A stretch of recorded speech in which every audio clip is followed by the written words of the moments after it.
Hi, it's Nick S. Welcome back to the CD Man channel. Today's video is a special one. As I start my journey as a YouTuber, this is 40 facts about me that you don't know, or some of you might know, but most of you probably don't if you don't know me. Keep in mind when I'm doing this video that I'm reading from my phone, so keep that in mind. Anyway, fact number one, I'm 48 years old. I was born on April 7th, 1974 in New York City.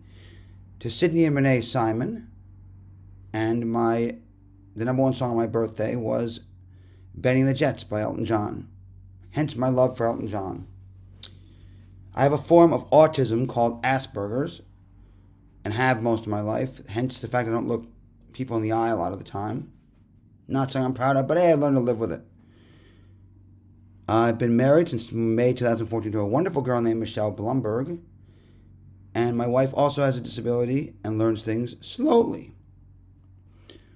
Neither one of us drive, as I was born blind and didn't see for the first 6 months. I see fine now with glasses on, but still can't drive, which is something I've always regretted because I would not be living where I'm living now if I drove.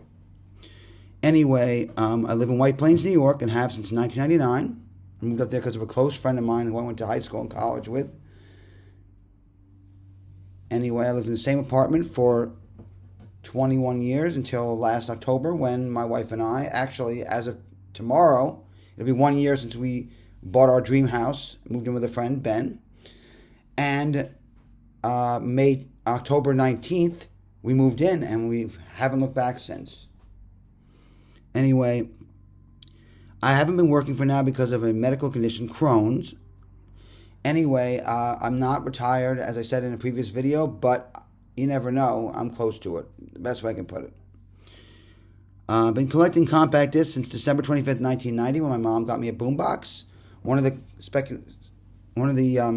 conditions of getting that boombox was I had to have a copy of Madonna's Immaculate Collection on CD. Have the album.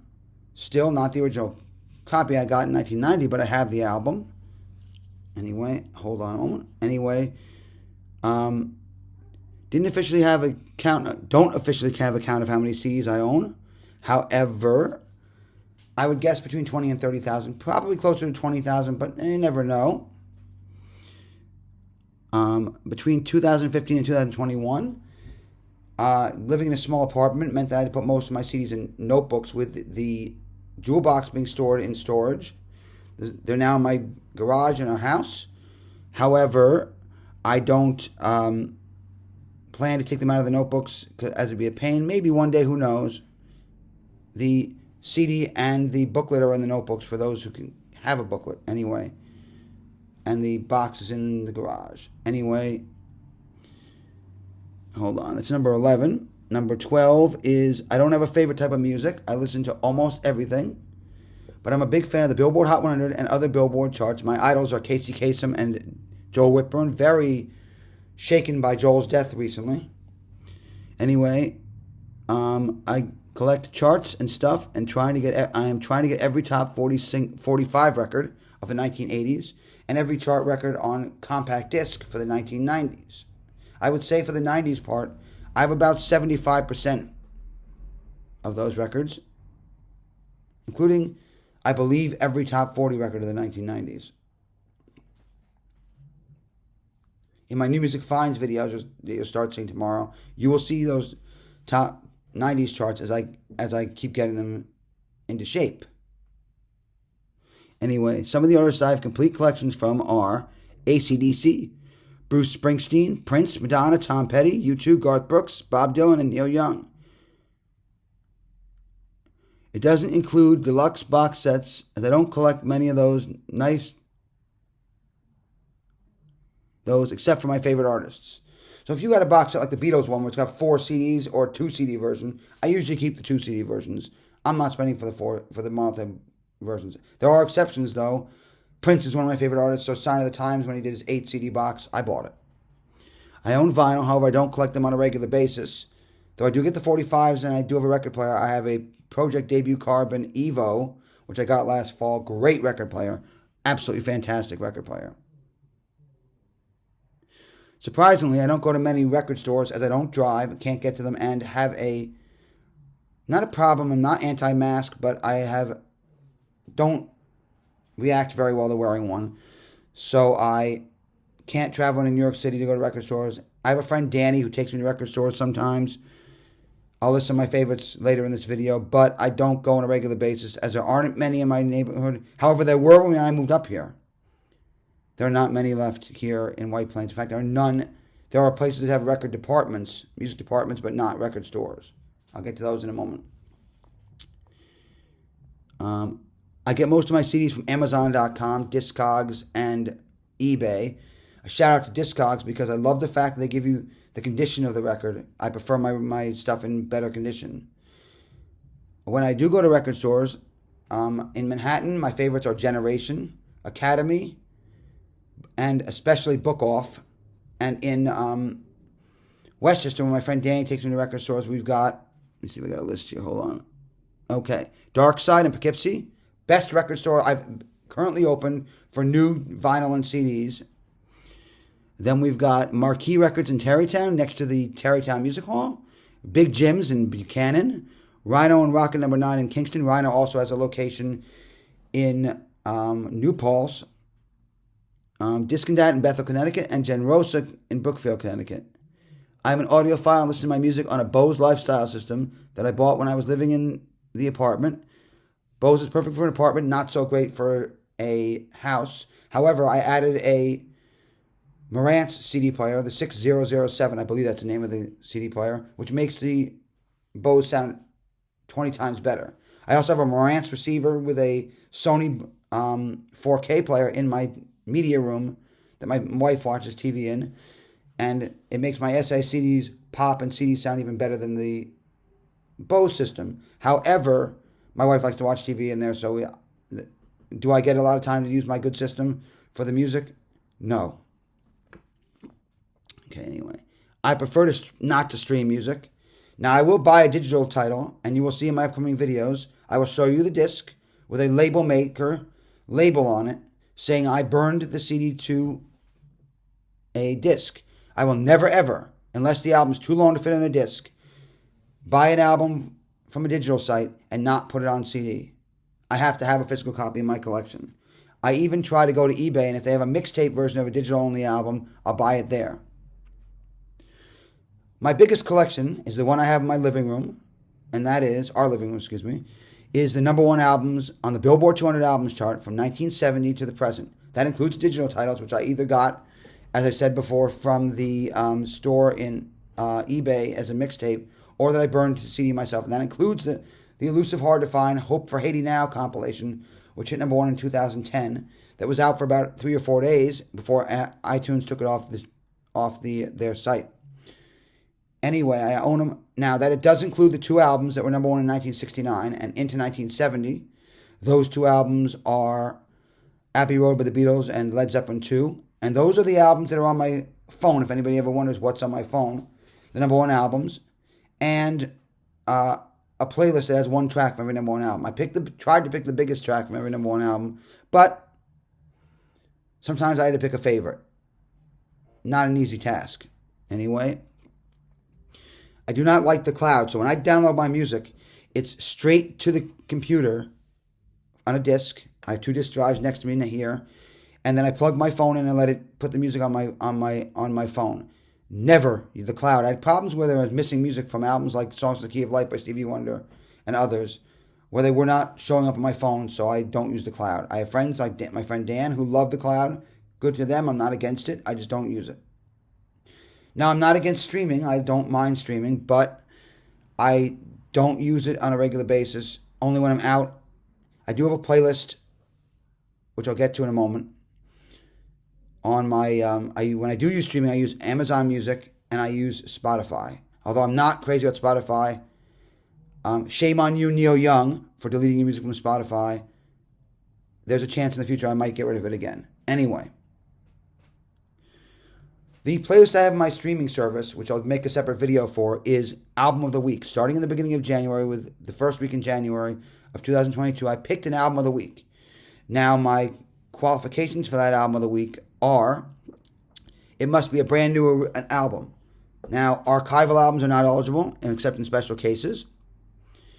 Compilation albums are not eligible except in special cases. And albums that were originally released as digital albums and then put out on CD are not eligible except in separate cases. And there have only been 2 so far. When The Weeknd released his last album, that was eligible because it was a big rollout on CD. And Bad Bunny's latest album, nothing else came out that comes close to it. So I had to include that album. Otherwise, streaming albums are not eligible. So it's the best release of the week. And this year, I would definitely call it the year of the retro artist. A lot of 80s and 90s artists, and even a 70s artist here or there, have put out great albums this year. I'll make a separate video at some point showing the albums of the week up to this point.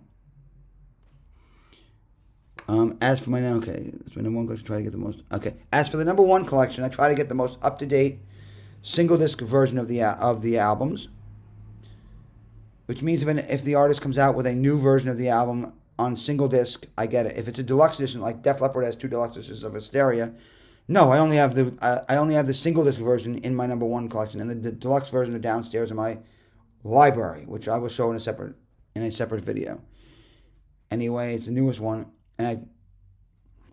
anyway, all my CD singles are in notebooks. They will not be shown in these videos, as I deemed in my first apartment that there was not enough room for the CD singles and had to put them in notebooks. I also don't count them for my new what I've been listening to videos because they're awfully short. And I don't usually listen to most of my CD singles. They all download to my computer, and that's that. Anyway, my wife and I do not completely share the same taste in music, as my wife is a big reggaeton Latin fan. She also likes hip-hop music, pop music, etc. She does journey into some of my music taste, but not a lot of it. Not all of it, anyway. She's a big fan of Boyz II Men, who we're going to see in concert later this month. And a couple other things. But we don't 100% share the same taste in music. I respect her taste in music. But do I listen to all of it? No. Absolutely not. Okay. I have a large CD collection. Most of it, anyway. Okay, my CD collection is housed in my basement. I had my brother Mark design a CD library down in my basement. He's an architect, professional architect, has been for years. And our handyman built it for us. Great. And I still have about 90-something shelves left. So it should be a while before unless I decide to put the CDs from the crates of cases back in their cases and stick on the shelves, then I should have no problem running out of space for a while. Won't be for a while. Anyway, hold on. It's number 27. The only CDs I can... Okay, I got that one. Okay. My first 45 was Mickey by Tony Basil. My first album, which my mother got in Triton Records in Manhattan. She had to return it because she got me the Spanish version by accident. My first album was a Christmas gift in 1982. Olivia's Greatest Hits, Volume 2 by Olivia Newton-John. That's the one with Heart Attack and Tied Up. My first cassette was Business as Usual, the same day, Men at Work. However, it kind of got broken the next day, and I never got another cassette for a while after that. I did start getting them around 1984. My first CD, as we said, was Immaculate Collection by Madonna. My first CD singles were 2 promo singles from that Triton record store. They were The Way You Do Things You Do by UB40 and The First Time by Surface back in 1991. January 1991 to be exact. I own a small amount of Super Audio CDs, not in the boxes because I got, again, space-wise, I was stupid back then. Let's put it that way. As you know, I own the full Bob Dylan Super Audio collection, but I own others. Maybe a video I'll make of it later. Okay. Let's see, hold on. Number 30. Okay, number 31. I have several favorite albums. Maybe I'll do a separate video about it, but my 2 favorite albums are Graceland by Paul Simon, which surprisingly I didn't own until after You Can Call Me Out made its second run at the Billboard charts. I thought a copy of my sister's cassette would have sufficed. Would never do that now.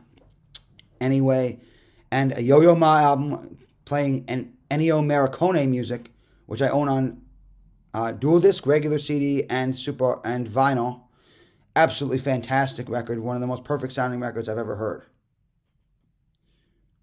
Strange fact about me, I'm not a concert goer. I will be going to the Boyz II Men concert with my wife later this month. However, I don't go to concerts on a regular basis. I do go to the concerts in White Plains by Doug Panero Presents, if there are any. And on Wednesdays, I go to a jam over at the Ron Black's Beer Hall. Shout out to Gil Paris and Curtis Winchester. Excellent, excellent, excellent jam. Anyway, that we usually don't miss. My wife really loves going to it. Anyway, what else? Okay. Other places I listen to music in my house include my Bose Wave radio up in my bedroom. And I do own Sony Mark IV and 5 headphones and Bose 700 headphones, which I listen to on the way when I'm out. How I got into music is because my mother was driving down from my grandfather's house in Poughkeepsie. She turned on WNBC in New York. It was a Sunday morning, and Casey Kasem was on with American Top 40. I was hooked.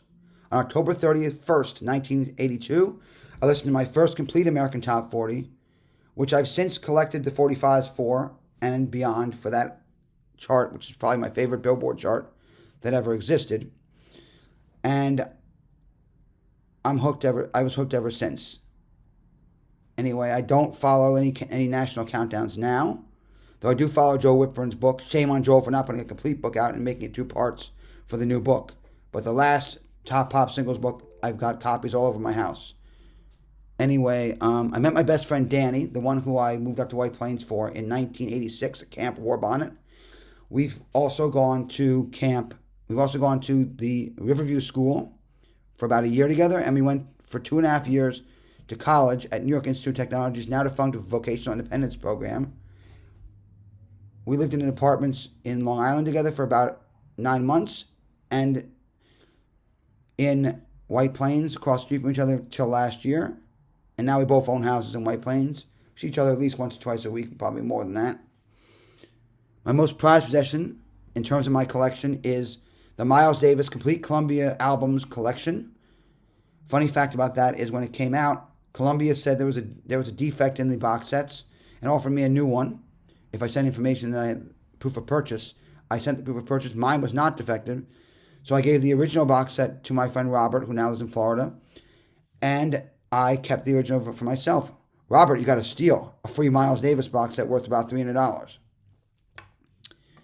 Okay, anyway, hold on. I grew up in New York City around many great record stores in Greenwich Village, as my father was an artist and owned a building there. Some of my favorite record stores were Discorama on West 4th Street, Tower on 4th and Broadway. And the story about Tower on 4th and Broadway is during the 1990s when I was in high school, I would go there every Friday night, look at the Billboard Hot 100, and buy every single that debuted in the Top 40. I did that from around 1991 to 1999 and into the 2000s, where I tried to do the Hot 100 till I found it not an easy thing to do.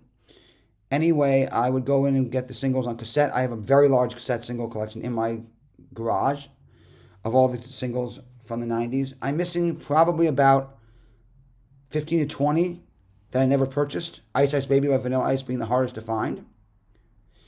And another about 20 got lost on me between 2000 and 2005.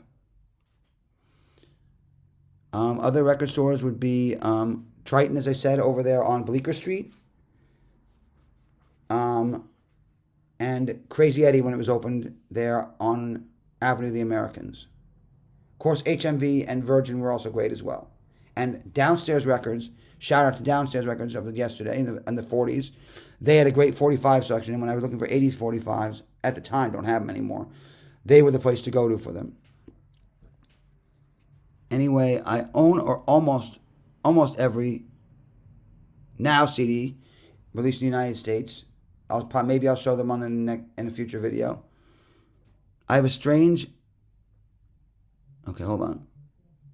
Okay, I have a strange obsession with my collection. I'm not crazy about promo or record club CDs. Now, I have said in the past I was going to replace them for regular CDs. Have I done it? No, but I don't like them. And they're definitely, when I come across one with a gold stamp, that'll be replaced because I don't like them. I used to work in Sam Goody in first Islandia, New York, then in Rye, New York, and finally in White Plains, New York. That's how I got a lot of promos. In the Rye, New York store, I had a manager, Billy, and he would say, here's a stack of CDs, we're trying to get rid of them, take them, and I just took them. So some of the crap I got, the bad ones I got, are in that collection, basically. Okay, last but not least, I don't play an instrument, and I don't sing. I'm a listener. I like my physical media and my music, But don't expect me to go to a jam night and sing it anytime soon. Anytime soon. Ha ha ha, Danny. Anyway, I did take singing lessons for 1 year, 1988 to 1989, at the Bleecker Street, I think it's called the Bleecker Street Music School or something like that. It's right there. Anyway, but I didn't follow through as I went to boarding school the next year. Anyway, that's a little bit about me, and tune in tomorrow as you'll see the new Music Finds video for this week. And actually, tune in Friday for the new new Music Finds video will already be posted by the time you see this one. Friday is going to be what I'm looking forward to this week, and it includes a new compilation by the 80s Biggest Diva that I'm very excited is coming out Friday. And an album of the week from, who am I thinking is the album of the week? Album of the week from a group featuring Brendan Urie. Anyway, if you like this video, subscribe, hit the dingy to get notifications, and like this video, and hope to see you soon. Keep rocking, keep listening to Physical Media. My name is Nick S., and this has been the CD Man Channel. Facts about me. There you go.